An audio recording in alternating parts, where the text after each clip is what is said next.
rester ici. Nous avons besoin de rester très présents sur le continent africain.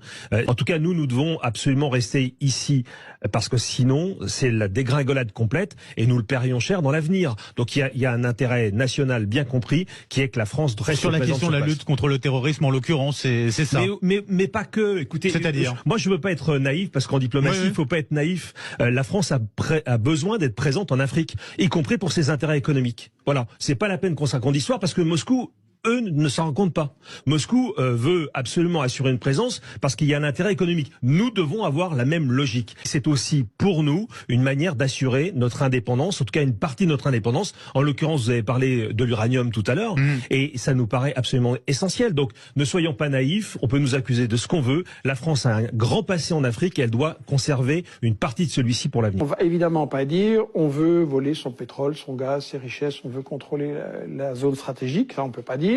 Et donc on va dire que on vient pour la démocratie, pour protéger les minorités, pour émanciper les femmes, contre le terrorisme. Ça c'est le prétexte parfait, parce que s'il n'y a pas des terroristes quelque part, on en amène quelques-uns et le prétexte est tout trouvé. Pour illustrer ce que je viens de dire, eh bien voilà ce que l'on pourrait faire. On pourrait se faire demander, évidemment, c'est pas une offre, mais on pourrait se faire demander que l'ensemble Port-Bouët, port, aéroport d'Abidjan et Lomé Nord soient transformés en camps multinationaux de mise en condition opérationnelle des contingents qui vont participer à des opérations, que ce soit des contingents africains ou que ce soit des contingents européens. Voilà ce qu'on pourrait faire. Et dans ce domaine-là, comment on fait pour baisser la visibilité d'un projet comme ça? C'est extrêmement simple. GEOS l'a fait en Afghanistan, GEOS l'a fait au Mali pour assurer le fonctionnement et la vie d'un camp. Ensuite, DCI est capable de faire de la formation sans porter spécialement des uniformes français. Expertise France est capable de faire le reste. Et là, on a un projet, dès lors que les Africains nous le demanderaient, qui serait d'abord intégré avec tout ce qu'on est capable de faire sur les mines, sur la formation médicale, sur la formation militaire, sur la livraison de matériel. On peut aller plus loin, on devrait aller plus loin. Cet intégrateur, il devrait être capable de balayer le champ depuis l'humanitaire jusqu'à la formation militaire, du culturel jusqu'à l'entraînement de gens sur le camp de Lomé Nord, qui est un champ de tir assez connu. C'est un peu ça que je vois comme capacité d'intégration. C'est un peu comme ça que je vois la façon dont notre pays pourrait conserver une forme d'influence en Afrique, tout en respectant évidemment et tout en obéissant aux instructions qui nous ont été données ou qui ont été données par le pouvoir politique. Voilà, ça c'est un exemple particulier. Je pense qu'on peut les multiplier à l'envi. Il faut simplement qu'on ait envie de faire quelque chose comme ça. Monsieur le vice-président. Il va falloir qu'on apprenne à avoir nos propres narratifs et à les imposer également, je dirais, un petit peu au monde. Et y compris même, je veux dire, il faut les infester avec des fake news, etc. Il faut vous êtes pour une contre-guerre hybride. Moi, je suis pour une contre-guerre. vous les mêmes méthodes.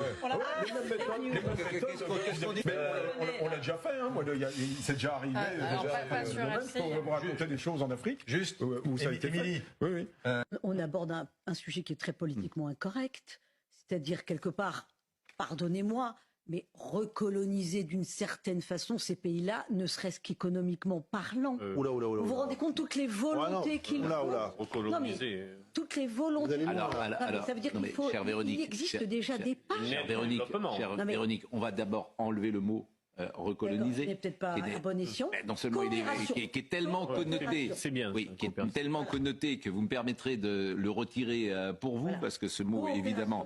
Mais en revanche, d'aider les pays, mais c'est le plan. Peut-être maintenant, notre ambassadeur et notre contingent n'étant plus au Niger, en quelque sorte, dans cette position de Fort Alamo, nous aurons peut-être plus de latitude pour monter des opérations de déstabilisation, cette fois-ci plus clandestines.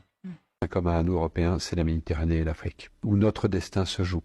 Et donc nous avons en permanence essayé, nous Français, d'entraîner les Européens dans cette prise de conscience de la nécessité d'agir collectivement en Afrique et en Méditerranée. Et je suis absolument désolé de voir l'échec de nos engagements au Sahel. Et je pense que de toute façon, nous aurons à nous reposer la question. Parce que nous ne pouvons pas imaginer avoir à nos portes un continent entier qui est en train de s'enfoncer dans la destruction des des appareils de gouvernement et des États, s'enfonce dans une forme de chaos, de guerre civile dans beaucoup de pays et de plus en plus de pays, dans des difficultés qui sont liées aux évolutions climatiques, qui sont encore plus dramatiques sur des populations vulnérables comme les populations africaines.